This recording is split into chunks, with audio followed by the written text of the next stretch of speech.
JaMarr, thanks for hopping on with me today to share how to get on alternative stages. When I thought about someone for this topic, I couldn't think of a better person because of the way that you have been able to uniquely not only do keynote speaking, but also host events, MC events, things of that sort, where that's kind of like if we had to talk about a red ocean and a blue ocean with speaking gigs, if you're not familiar with the red ocean concept, it's like the red ocean is where all the sharks are fighting and it's just bloody and everybody's fighting for that one little spot. And then there's this blue ocean that don't nobody even think about. JaMarr over there in the blue ocean, he over here MCing. When y'all fight for that one keynote spot, he got a 3 day MC thing going and getting paid 3 times the amount because he can MC. He ain't just got one message. So, JaMarr, I wanted you to come on to talk about alternative stages for speakers because their voice is powerful and it needs to be used in more than one way. So, how's it going? It is going absolutely amazing. I literally just got back in town from speaking in Denver. And before that, I was in Austin emceeing the International Design Association award ceremony called the IDEAs, not IDEA, IDEAs, International Design Excellence Awards. And that was incredible. 400 people live in person and 20,000 people live streaming across the world, watching their teammates receive awards for companies from companies like Samsung to Apple, Amazon, you name it. They were in the building. No, that's incredible, man. So tell us a little bit about your background and what got you into the speaking business. Sure. So, what got me into the speaking business was actually a lot of trouble at first. When I was growing up in New York City, I, was dealing with things that were kind of unimaginable for a teenager to deal with.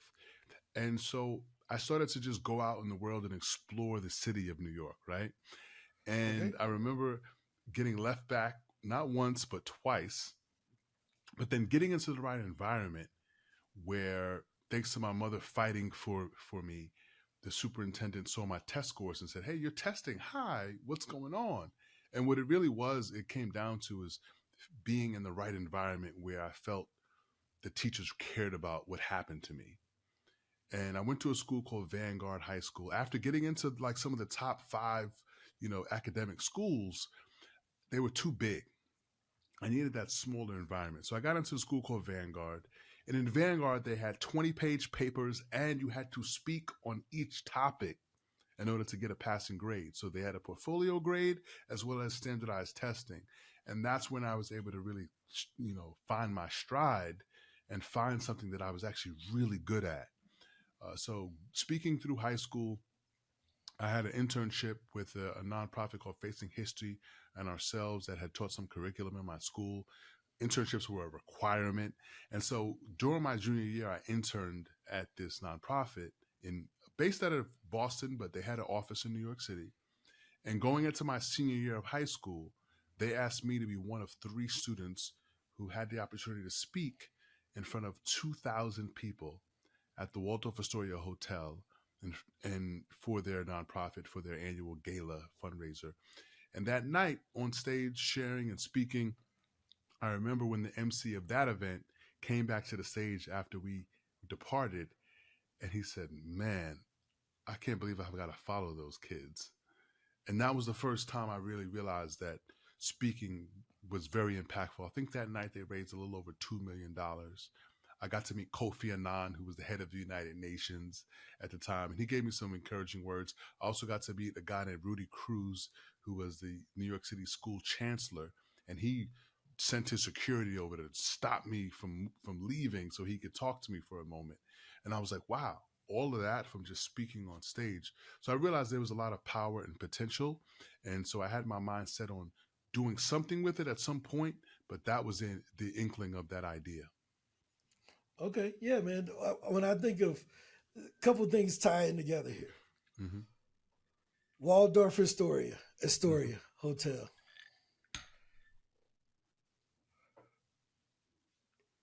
presidential type of people in the audience, coming to America. Mm. in your voice. It's Oh kind of yes, like you like to do James Earl Jones, man. Your voice is just thank like you. Jaffe Jaffer, you You know, know. and you know it's crazy because I do impressions as well. You know, I'm also, besides being a keynote speaker and MC and auctioneer, I'm also a professional comedian, and so I can do impressions and voice acting and things like that. And so sometimes if I want to go into my more Nigerian accent, I can really turn it on. You know what I mean? So that movie was really profound for me. Eddie Murphy was one of my favorites. I didn't get a chance to meet him yet, but I did get to open up for and meet Charlie Murphy about 5 years into my comedy career. So that was such a blessing. No, that's a big deal, man. I mean, you got one of those voices that like it's powerful, but it ain't like overpowering. I Oh like it's yeah. pretty dope. Oh You yeah. know, Thank you. I no, appreciate that. that's pretty dope. I mean, Thank you. it can hold people's attention while you're, Yeah, and you know in an audience. what's crazy. I appreciate that compliment, but you know, for me, it's just this is just the voice that I've had, and so it's evolved, of course, as I've gotten older. It's gotten more refined. It's gotten deeper. But I like to pride myself on being able to speak in a very connective and melodic way, because I think speaking is an art form. Whether you're telling jokes, whether you're telling stories, whether you're impacting people, my goal is always to make people laugh, cry, think, and take some notes. Because I'm trying to impart wisdom when I speak. And honestly, I don't always know precisely what that wisdom will be that is imparted on the audience members, but you'll be surprised when you speak. People come up to you, and sometimes it's the smallest thing that impacted a person. And I'm blessed to be able to be in the position to deliver those messages.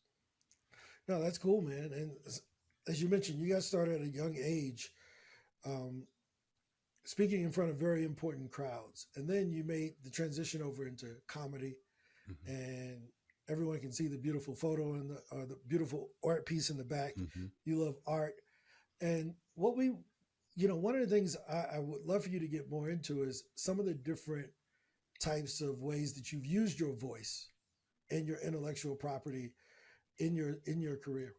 Sure. So, you know, the topic of this, section here is alternative stages, right? And I think that when you start to learn about the pursuit of something like stand up comedy, most people just think of like a club or they think of a comedy special. But humor happens in so many different arenas. The reality is that humor is big business because of the chemical reaction that occurs when people laugh, oxytocin's released, and there's a reason why they call it the best medicine. And so if you look around everywhere where media is disseminated, there is a large attempt, not always successfully, at achieving humor to give people some relief from the stress that exists in their day to day lives. And so, in pursuing that route, what it did for me was it kept me extremely humbled and grounded because as a comedian, you've got to find a place to get repetition in for your skill set. Now, I think as a speaker, you probably more limit yourself and you're looking for like perfect environments in order to practice your craft. But as a comedian, we're used to going down into cellars, i.e., Comedy Cellar in New York City. We're used to going into basements, attics, rooftops. You've got to basically open yourself up to the possibility of I need to go anywhere and everywhere in order to practice my craft because it's the daily practice that's going to keep me at a sharp level. And of course, and many people who are listening to this have probably heard of the idea of what mastery is, and they hear it in terms of 10,000 hours. But if you look at new studies, especially studies coming from books like Atomic Habits, for example, focused practice is way more valuable than just hours at bat, right? If you're at the batter's box and you're just swinging at anything and it's not focused, that's not going to be as focused as someone who maybe practices, you know what? I'm going to only swing at things that are in the top 10% of where I know I can make contact and get a desired result. So, in pursuit of comedy, I lowered my standard of where I was willing to go And that was really anywhere that they'll have me. So imagine working on your skill set as a speaker in a coffee house with people crushing beans in the background and half the audience not. So what I realized was that in pursuit of stand-up comedy for the pure joy and love of the game, that I was actually cross-training as a speaker and making myself being prepared for any potential, whether that be an objection in the audience, whether that be a distraction, something dropping and falling. Once you learn how to play and flow with it all, then there's really no place that you can go where you will feel uncomfortable out of pocket. And it's funny, there's a lot of comedians who, when they get booked for corporate gigs, and these are people who are established, very successful, they oftentimes consider corporate gigs hell gigs for them because they're not able to be completely free and unrestricted. But I've practiced working with the weight vest on, with the restrictions, clean, and all of those different. I feel like I can operate in almost any arena, and I'm blessed for that because when the time comes, when my name is called, if they need me to work clean, I can work clean. If they're okay with me saying anything, I can say anything.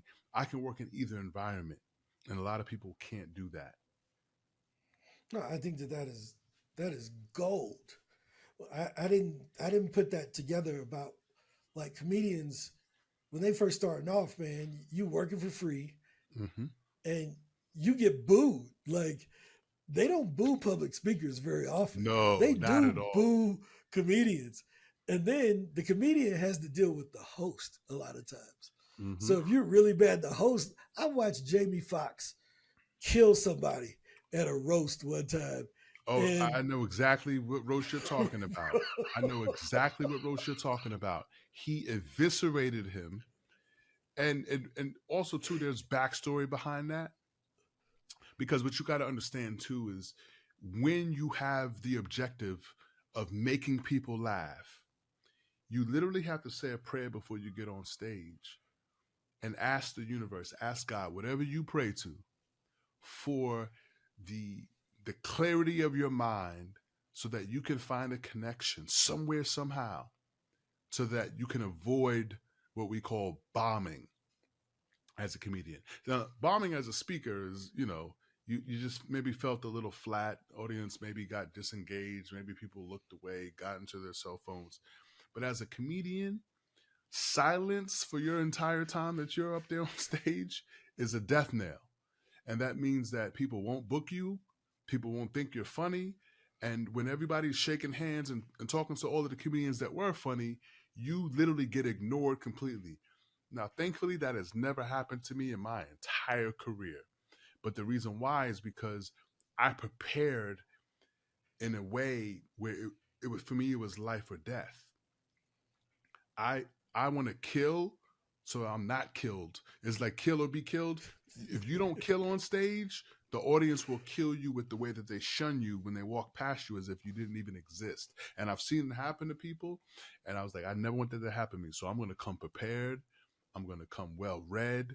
I'm going to come well written, but also I have an innate gift to just connect with people. So if things are a little going off track a little bit, I can always use my ability to connect with the audience. And I remember a great comedian named Jeff Garlin, who most people know him as just the actor who played the agent for Larry David in Curb Your Enthusiasm.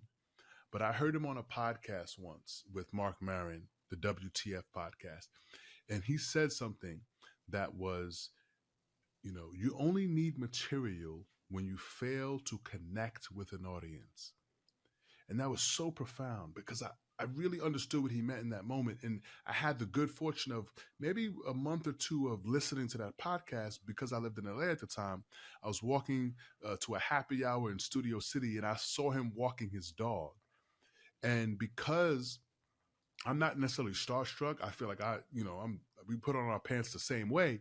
When I saw him, I told him how much I was a fan of the information he disseminated on that podcast.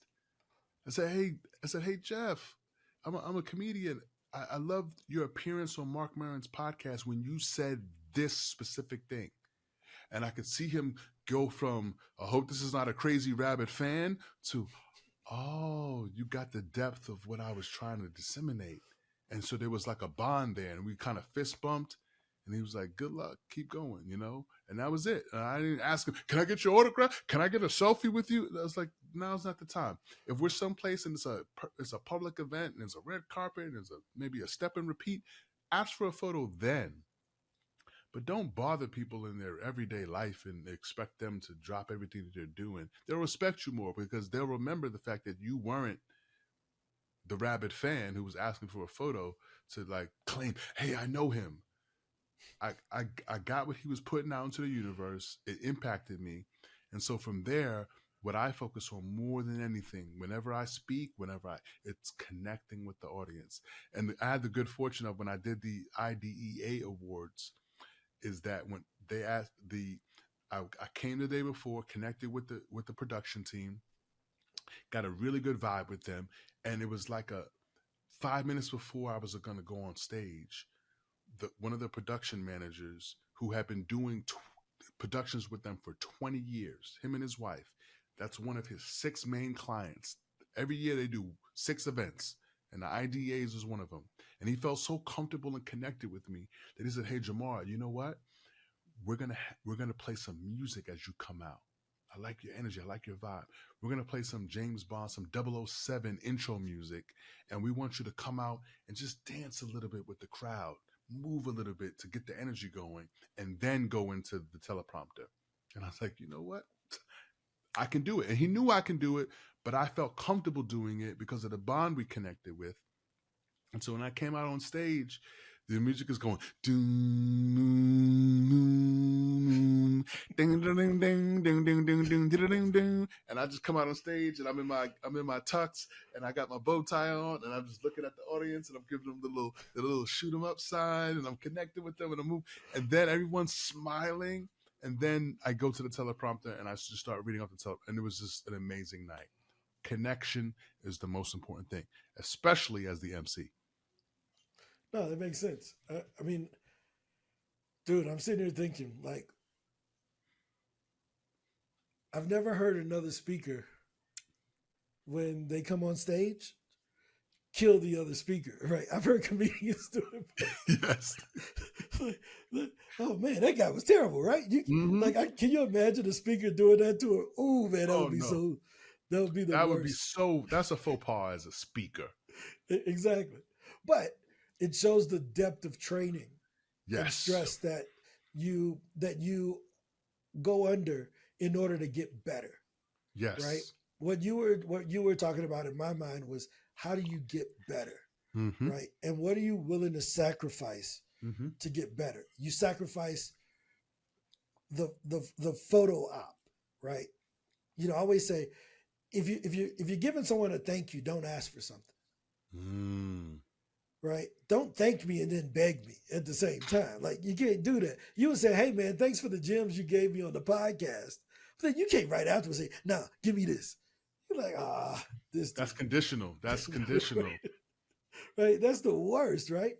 And It feels cheesy. But on the other side of it, the ability to connect with your audience and understand the right moves to make so that you're not going to embarrass yourself or bomb, right? Even with the help of other people. Like that other producer was aware of what would work.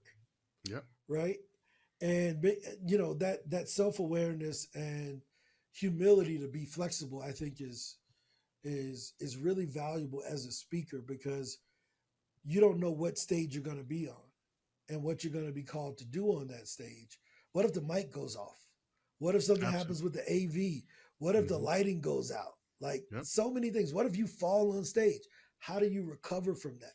So I think that those are a very interesting points of view about how to be ready, right? Well, here's a quick pro tip. Here's a quick pro tip though, because you mentioned something. Falling on stage, right? That's everyone's, worst nightmare. You can trip, things happen. Sometimes things aren't tucked away properly. What I recommend people always do is go into about 5 push-ups. You fall on stage, your hands are naturally going to put themselves out in front of you to catch yourself so you don't face plant. You, you fall and you push and you push and you get back up. Now, let me tell you something, because I had an incident at the IDEA Awards. What was They it? had this incredible trophy that it spelled IDEA in gold letters, and it was a magnet that all came together and formed a square looking trophy. Now, this thing, you needed to really handle it with two hands. But occasionally, people who won the awards would come up on stage. They would have their phone in one hand so that they can give their award speech. So some people were trying to handle it with one hand. There was a young lady from South Korea who came up on stage, and I said, and I'm looking at her, and she's probably seen 10 awards handed out at this point. Has no idea about the true weight of the award. This thing weighed probably 15 to 16 pounds. It had some weight to it. It was a very high quality award. And as I'm handing it to her with two hands, she motions one hand, and I say to her, and I'm mic'd up, but I say to her, you're going to need two hands for this. She's not an English speaker, so she's holding her phone in her dominant hand, her right hand, and she tries to handle it with her left hand. And it kind of whoop, whoop, whoop, whoop, whoop, and it hits the ground, and it spreads apart into all of the pieces. But I tell her, in that moment, my job is to keep the show going. So I tell her to go up to the podium, give your speech, and while she's doing it, I grab the pieces. I don't try to put it back together. I just grab the pieces and I usher off into the back room, because we had 3 of these gold trophies these gold awards that we were giving. And I give them the pieces, and I grabbed the one that was fully formed, and I go back on stage and I wait off to her left and behind her for her to finish. When she finishes, I hand her the trophy. I say, 2 hands this time. She grabs it with 2 hands, and then she turns around, good instincts, and she holds it up. And everyone laughs and sighs, and and then she goes into the back room, and then I come back to the stage. What you showed in that time, and obviously I'm a former naval officer, Marine, so I've been under way more pressure than that. But you have to stay cool, calm, and collected, and think quickly on your feet about finding solutions to make sure that the show can go on. That's always what it comes down to, is how the show can go on and you can maintain your composure. And I don't even think I dropped the beat of sweat when that happened. No, that's pretty cool, man. So, what are some of the different stages that people can use their voice on? You mentioned hosting award shows like the IDEA Awards. You mentioned your comedy career, right? You mentioned giving speeches to ambassadors. What are some of the other stages that, or other platforms that a speaker can use their voice on that's not the traditional pay me to come talk Sure, after dinner type of thing? sure. Well, last week I actually flew up to Syracuse, New York, and then drove down an hour to Ithaca to a state institution for youth offenders and gave a keynote there, much needed. I've given talks at churches, men's groups. I mean, the list just goes on and on and on. And at the end of the day, when you are an up and coming speaker, your job, your passion, your focus should be to speak as much as possible. Now, when you present yourself well, people are going to start to just assume that you're expensive, which is a good thing. But when you're early in your career, when you're trying to get reps in, when you want to start to build tape, get tape on yourself so that you can start to get better, it's really important for you to think about, when you're talking with people who are potential people that can book you for things, small or large, doesn't matter the size, that you also let them know that you have a willingness to work with them from a budgetary standpoint, so that they're more inclined to try to actually find something that can happen. And so I remember early on in my career, when I was between the 500 to 1,000 range is kind of what I was kind of outbound communicating to. I still made room available for the free talk that allowed me to maybe market myself, promote some other things that I had going on. And so I think you have to be creative and also connective. So if you say, hey, I would love to come talk to your group, and someone kind of responds instantly with just having a feeling that the way you carry yourself, the way you present yourself, wow, you're going to be expensive. Hey, I don't think we have a budget for a speaker. Say, hey, listen, you know what? I totally understand that, and me at this point, I'm at the $500 to $7,500 range typically, and I've gotten as much as 17.5 for a gig. But I will still go do a gig pro bono, provided they let me market myself, maybe sell a book or two, and create opportunities where I can make connections with companies, CEOs, founders of companies, so that I can do what I call BAM FAM, book a meeting from a meeting. But you have to have the wherewithal in terms of who are their constituents, what are their avatars of the people who are in their audiences, and is it worth your time to go make those things happen? So that can be anything from the local chamber of commerce. Some chambers of commerce have big tech companies who are part of it. That could be connecting with the local BNI group.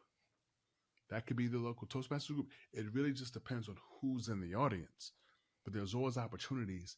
If you know that you can really deliver something that can move people to action, then whether they're paying or not, if that date is open on your calendar, you should probably take it, because you need the reps, but you also need to practice the art of not just speaking, but selling from the stage, selling a vision. One of my favorite authors is Daniel Pink, who I had the great pleasure to share the stage with at a conference called CEX, which was Creator Expo. And Daniel Pink wrote this book called To Sell is Human. And if you don't understand that when you're speaking on stage, when you're communicating to others, you are selling them on your idea at the very least, if not product, service, consulting, etc. If you don't get that, you need to continue to learn and reevaluate what you're offering the world, because if you don't have anything to sell, then guess what? There's no chance for anyone to buy. And if they're not buying, it means they're probably not paying attention, and they're probably not thinking about the things you're saying, how that could impact and change their life. No, I think you hit a really good point, because the most expensive thing a person can pay with is their attention. We don't usually count that because it doesn't monetarily cost us anything, but it costs Mm-hmm. us something we can't get back, which is time. So when you have someone's attention, be mindful of that and try to give them the best. And that means give them the best that you have today, because you're always going to get better, right? So, There's not going to be a perfect time. So I know something unique about you, which is you've created your own stages, right? Which provides platforms for other speakers, such as comedians and things of that sort. What have you learned from being a host and a producer? Because most of the people at the summit, they're talking from the speaker standpoint, but you're a speaker and a producer host absolutely. of shows. What are some of the rookie mistakes that are made when with younger speakers? So the number of rookie mistakes is literally endless. And I think that you've got to really think about the audience's experience more than anything. So think about the venue, the environment. Um, Now I leveraged recently a great kind of co-working situation in order to really have a high quality environment and to do shows out of. But because when I think of things as a speaker, I also think of things as a comedian And I think about how can you create an elevated experience that someone has probably never had before. And so because I'm the entrepreneur, I oftentimes think about having a business environment, but with humor connected to it. And when you bring regular comedy goers, people who've maybe never even seen a comedy show live before, to that environment, it automatically elevates the experience because they're not just sitting in fold up chairs or hardback chairs. They're sitting in soft, nice, love seats. And, there's incredible artwork. And then lighting. Your lighting is extremely important. When you're up there on stage speaking, besides just the audio has to be good, of course, but can they see the speaker? Think about the furthest seat from the stage. What's their viewpoint? What's their vantage point? And if they don't have that, then you've got to think about how you can blow that face up and have it on a screen someplace, because there's so much of what we do as speakers is in our facial expressions and in those moments of silence. And if people can be connected to that speaker from every seat in the house, you've got a potential for a great venue. But producing shows, it really comes down to, it takes a lot of energy, it takes a lot of effort. But if you can put people in the seats, you're always going to create opportunities for yourself to get better as a communicator. So whether that be comedy producers, I used to do events in LA called Speaker Jam, where I brought together speakers of all different varieties, from spoken word to keynote to storytellers. Those are all of the things, because I had been practicing and learning all of those different modalities to enhance my skills as a speaker. Because when I was about 4 years into my career, I was on an OkCupid date, and I drove up from Naval Postgraduate School in Monterey, California to Oakland, California to pick up a school teacher for a date. And it was raining outside, and I was a young lieutenant balling in the Navy, pulled up in my 335i, space gray, feeling like I was on top of the world, right? Living my dreams out.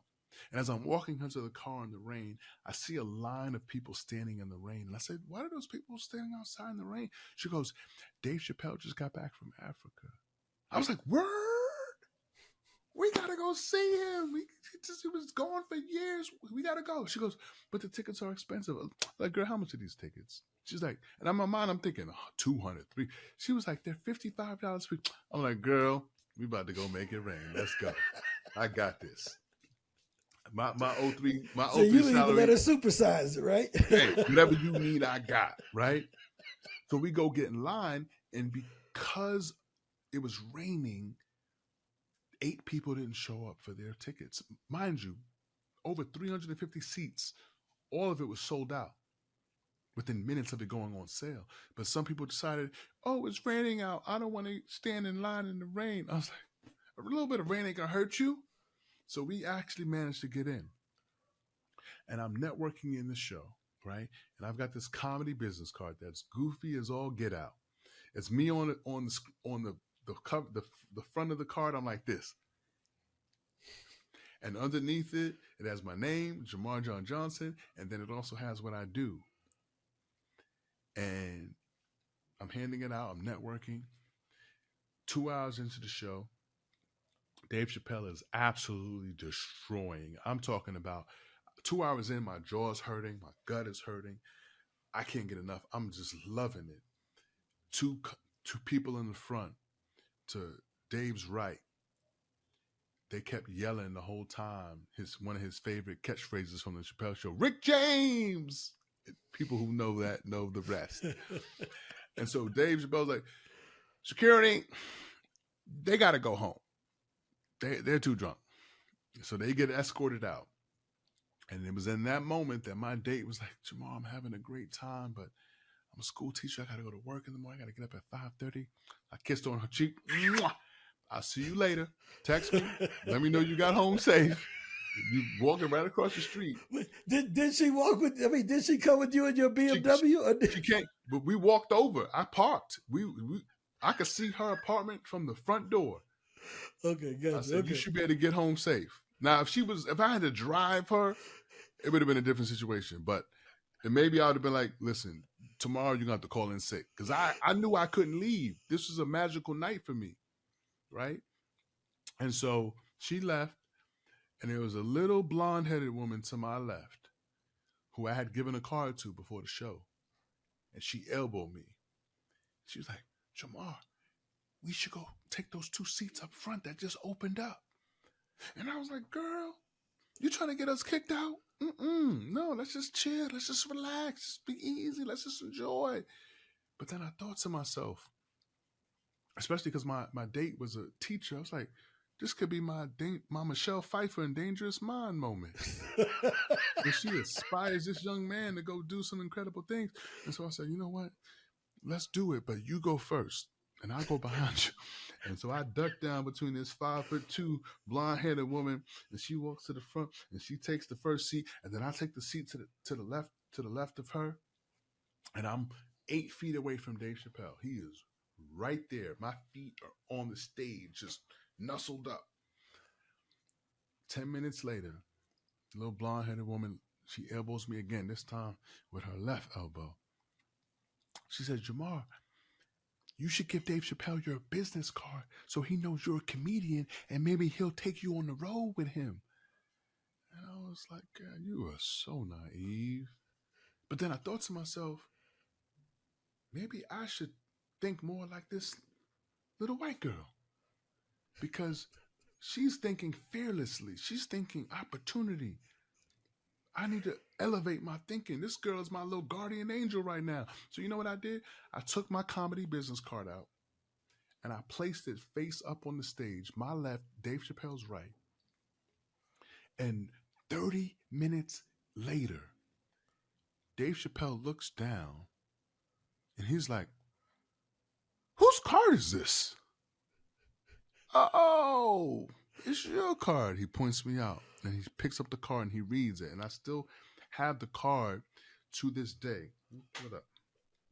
And it says, comedian, writer, singer, artist, handyman.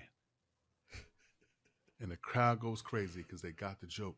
And now the first thing that ran through my mind, because this is the card right here, the first thing that ran through my mind was, Dave Chappelle just read a joke that I wrote out loud.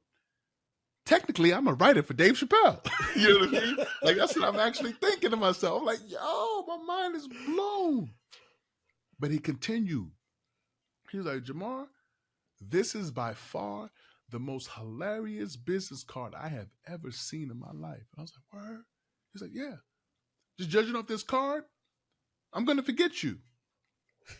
But in a year from now, I'm going to be doing my laundry, and I'm going to find this card in my pants, and I'm going to be like, JaMarr. And then I'm going to call you up. I was like, oh, everybody's laughing. I'm like, he's like, but you know what the saddest part about this whole story? And I was like, what? Probably going to be the same number. Right? And everybody laughs. And I'm like, why is that? He's like, you're going to answer the phone? I'm like, hello, this is JaMarr's handyman service. How can I help you?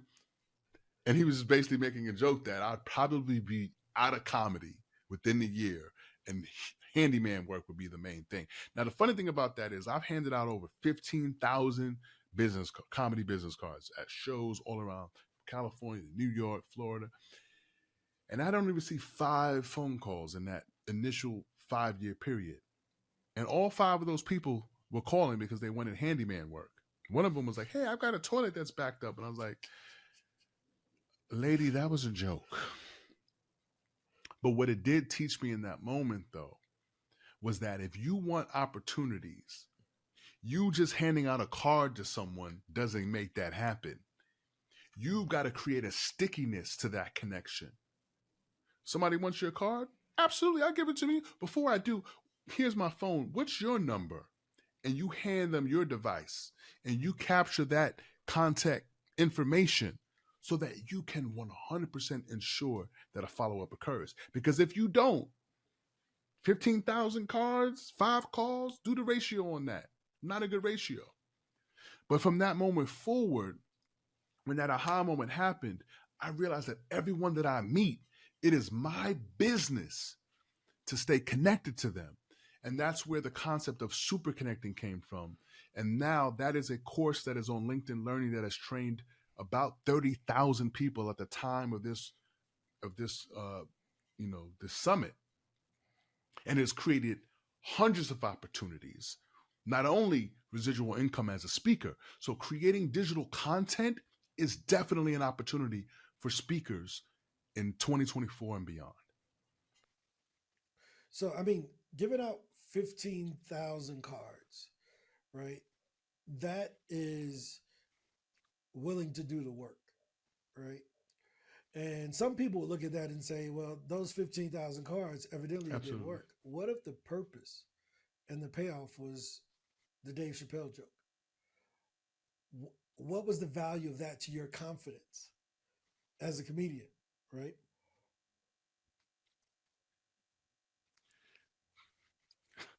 Ron, you hit the nail on the head. From the moment that that occurred, there was nothing that anyone could ever tell me that would deter me from my goals. It was complete validation. But what the 15,000 cards and only 5 callbacks did was it shifted my mindset from stop putting the onus on your customer or your client to stay connected to you. The onus is on you as the business entity to stay connected to them. You see, because for them, life is lifing. Some people might leave a show that you performed or you spoke at, and the following day get into a car accident, God forbid, or the following day have a death in the family. Life is going to keep happening to people. But you are in the business of connecting with people, bringing them together, making them laugh, cry, think, take notes, inspiring them. So the onus is on you. And so what it did was it gave me more responsibility. It's what we call like there's a famous Navy SEAL who wrote a book, and it's called 100% accountability. It's on you to take the actions.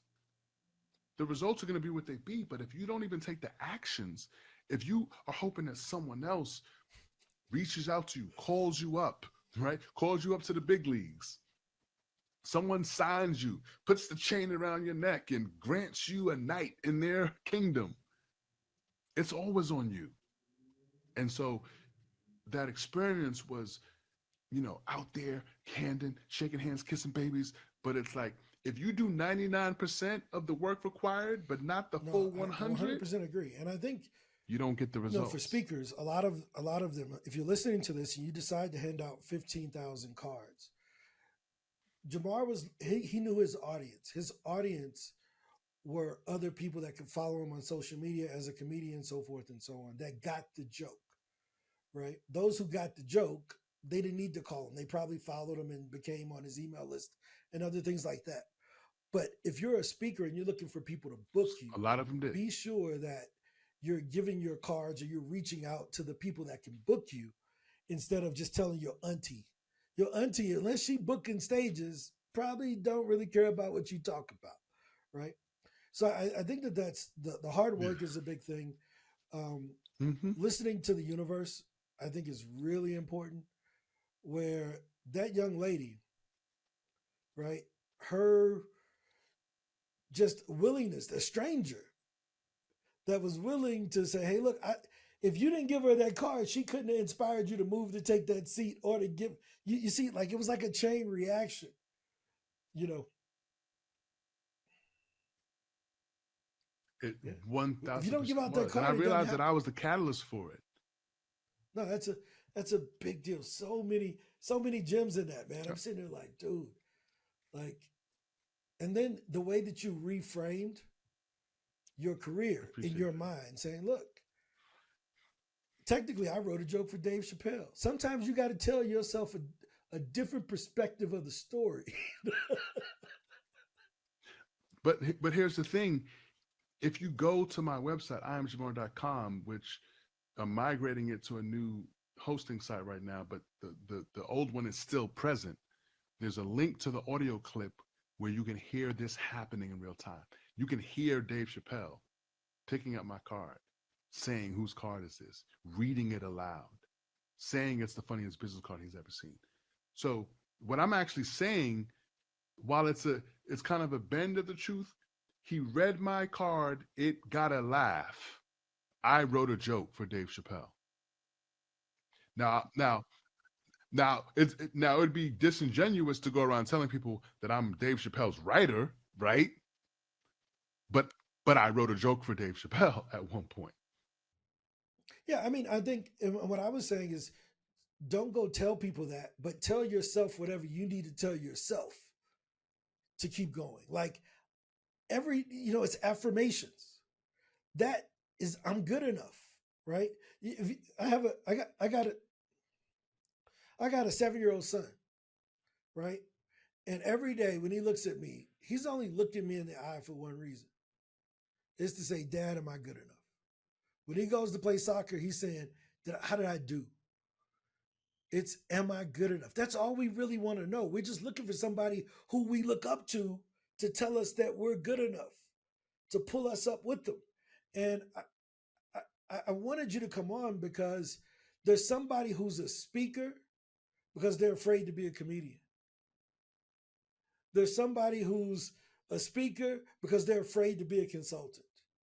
There's somebody who's a speaker because they're afraid to be a coach or an entrepreneur or an author. So they defaulted to this thing that was easier in their minds. But as they do the work, they should be building the courage and telling themselves, if I did this, I could do that. Right? Because you went in as here's what I got this. As you went in as a comedian and left as a writer. Right? It was the writing thing. You didn't say I got to tell jokes. I wrote a joke. Like, I'm the source. I'm a writer now. That's huge. I'm the source. And you know what's funny about that, Ron, is I listened to Stephen King's audiobook on writing, and there was a really profound story in there where he talked about how the first book that actually blew up for him, which was just Carrie. He finished it. He didn't think it was worthy. He shopped it around. He got a lot of rejections. He threw it in the trash can. His wife picked it out of the trash can, read it in its entirety over the course of 3 days, could not put it down, went to him and said, honey, why was this in the trash can? And he says, honey, I shopped it around. Nobody wants it. She was like, I don't care what anybody says. This is a masterpiece. You cannot rest until you get this thing sold. And it was that encouragement that actually got him to push for it and got it sold and then became the movie. And now we know Stephen King for who he is. But one of the things he said in his book on writing, he said every writer is a reluctant writer. Because when you're in the thick of the creation, there's always a doubt. It's always going to creep in. But your job is not to critique what you're writing. Your job is to write it. The job of an editor is to critique and give feedback and give adjust. Your job is to create the work. So whether you're a speaker, whether you're a comedian, whether you're someone who's accepted the fact that you understand business enough that you become a full-on entrepreneur, which is an entrepreneur that understands at the core of their business that humor is where the heart lives, and you're willing to take a chance and be vulnerable to make someone laugh, to try to brighten up their day, it is only then that you can put the critic aside for a time and say, now I create. You can't be present while I create. And free yourself from that stigma, from that judgment. Know that everyone who's ever created anything has had to overcome that resistance, as Stephen Pressfield, who wrote The War of Art, wrote. Resistance comes and sometimes it's very gentle. And it's like, oh, don't write that. Go work out instead. That'll clear your head. And it just keeps you away from doing the work. The work is the work. The work is the income generating activities that you have to do as a speaker, to reach out to people, to ask for opportunities, to create somewhere there are none. And that was the thing I think that as aspiring comedian that actually made my speaking business very lucrative and more expansive. I make 80% of all the money I make as a speaker. And as a producer, like now I get to, the ratio is much lower.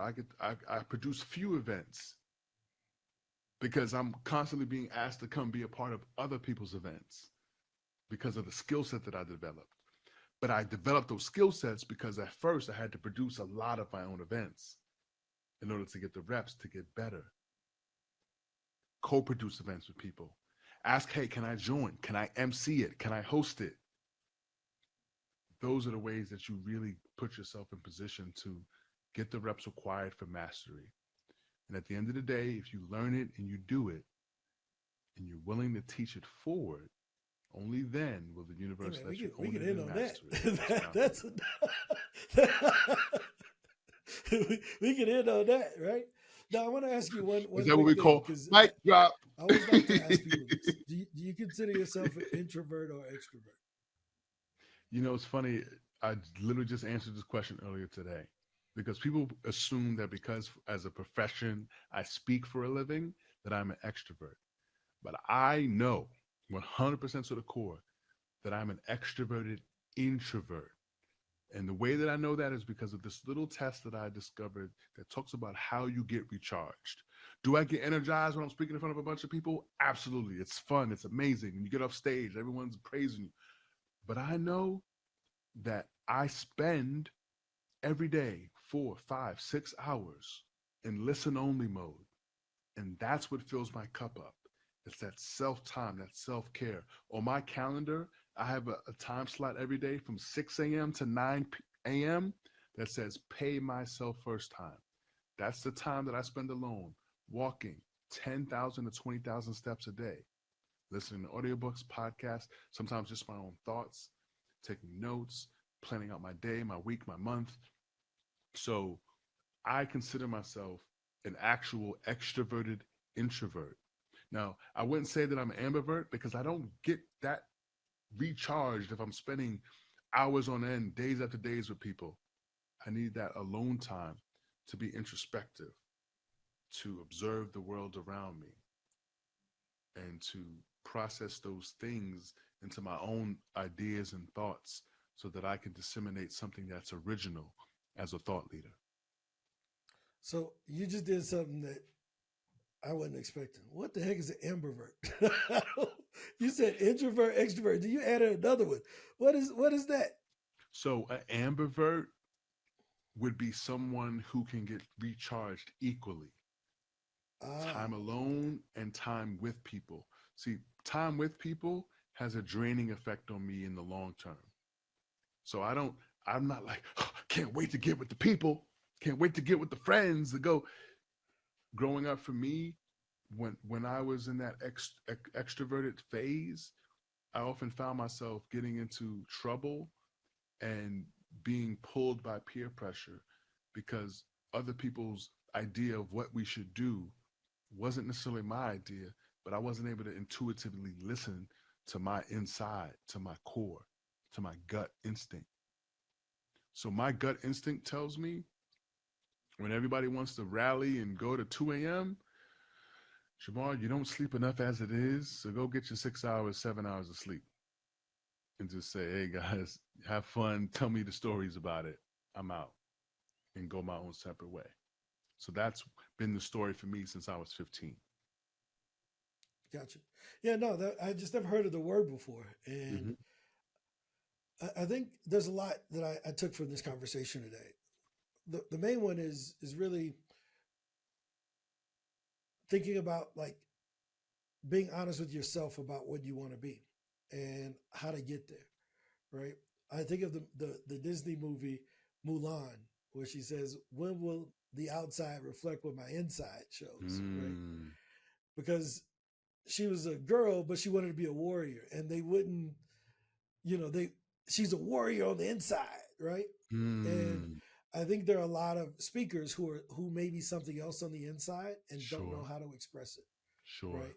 And I may be a Amber Alert or whatever you called me a second. Ambivert.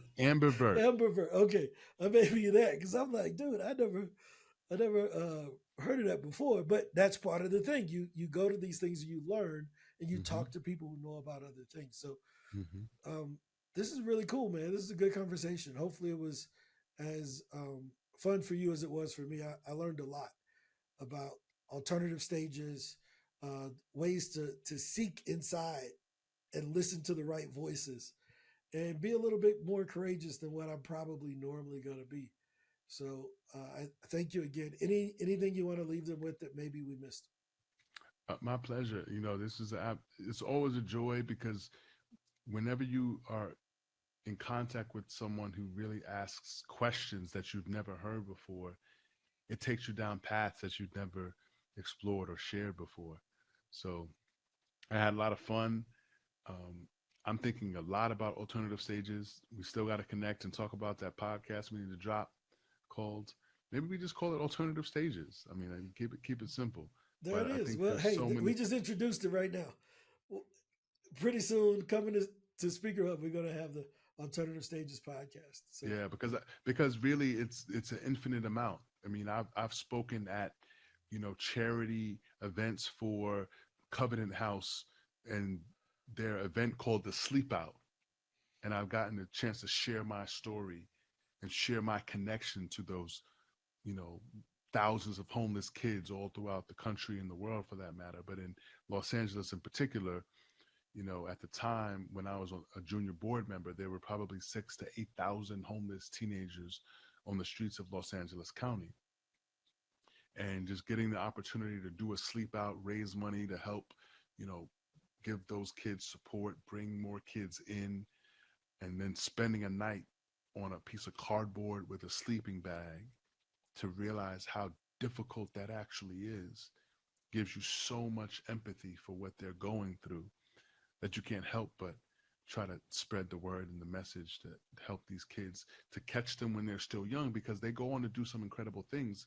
In one case in particular, there is a spirits brand that is the fastest growing spirits brand in the United States as of 2024. It's called Uncle Nearest. And Uncle Nearest is owned by a woman who was formerly homeless, came up through the Covenant House system, got into PR and advertising early in her young life as an adult. And years later, she was working on potentially creating a documentary about Uncle Nearest, who was the master distiller for one of the most famous whiskey companies in the world, Jack Daniels. And in the media, the stories were all that, oh, they used and abused him and they took advantage of him. When in fact, he was part of the family. He was their master distiller. He's the reason why Jack Daniels is what it is. But he had some unfortunate misdealings with his own finances and kind of lost some of his land and property and things like that in post.